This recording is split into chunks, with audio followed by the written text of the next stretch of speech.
Hello అండి. ఈరోజు నేను మటన్తో ఇంకో మంచి కాంబినేషన్ చూపించబోతున్నాను.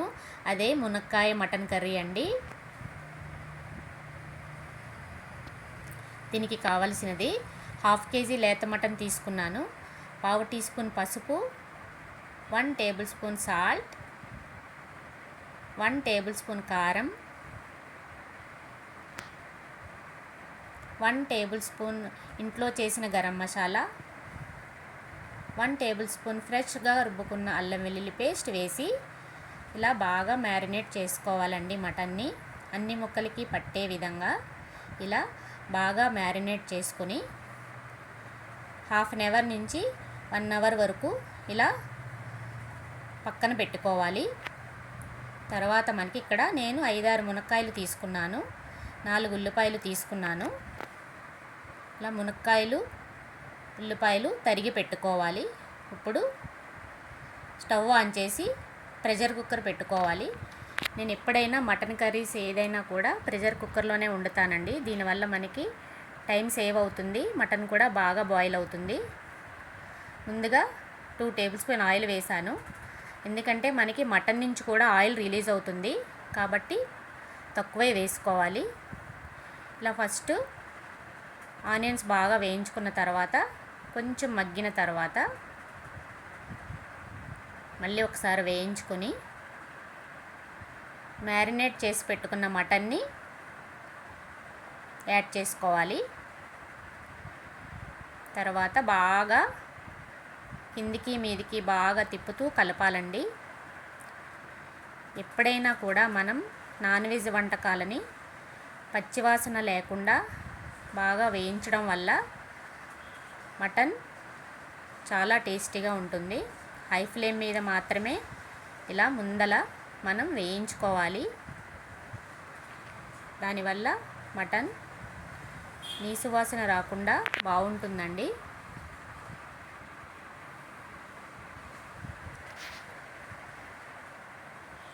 ఇలా బాగా కలుపుకొని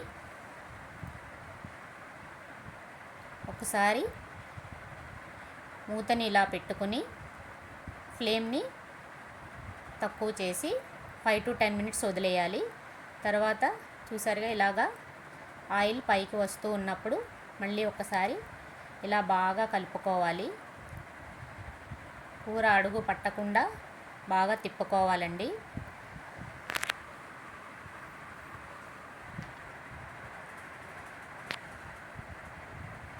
ఇప్పుడు నేను ఇక్కడ 1 గ్లాస్ ఆఫ్ వాటర్ యాడ్ చేస్తున్నాను.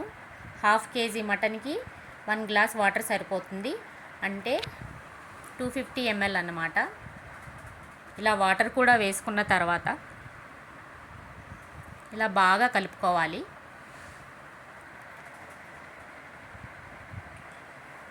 ఇప్పుడు కుక్కర్ మూత పెట్టి విజిల్ కూడా పెట్టి మంటని హై ఫ్లేమ్లో పెట్టుకుని 4-5 విజిల్స్ వచ్చే వరకు ఉంచాలండి. ఇక్కడ లేత మటన్ తీసుకున్నానే కనుక నాకు 4 to 5 విజిల్స్ సరిపోతాయి. అదే ముదురు మటన్ అయితే 7 to 10 విజిల్స్ వరకు పడుతుందండి. ఇప్పుడు ఆవిరంతా పోయిన తర్వాత ఇలా మూత తీసుకుని బాగా కలుపుకోవాలి. చూసారుగా ఆయిల్ ఎంత రిలీజ్ అయిందో మటన్ నుంచి. ఇలా మళ్ళీ ఒకసారి బాగా కదుపుకొని స్టవ్ ఆన్ చేయాలి. మళ్ళీ ఇప్పుడు మునక్కాయ ముక్కలని యాడ్ చేసుకోవాలి. మనం ఇలా డైరెక్ట్గా వాటర్ నుంచి తీసి ఇలా యాడ్ చేసుకోవాలి. ఈ మునక్కాయ ముక్కలకి కూడా మసాలాలు అన్నీ పట్టే విధంగా ఇలా బాగా కలుపుకోవాలి.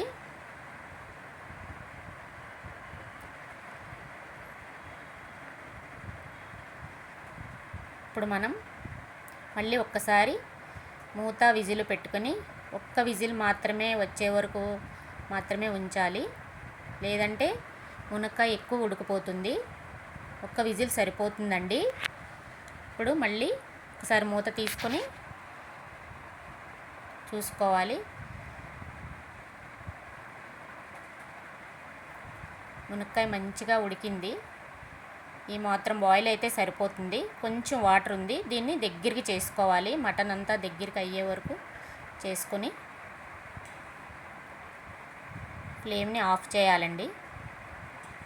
ఇప్పుడు దీన్ని ఒక బౌల్లోకి ట్రాన్స్ఫర్ చేసుకోవాలి.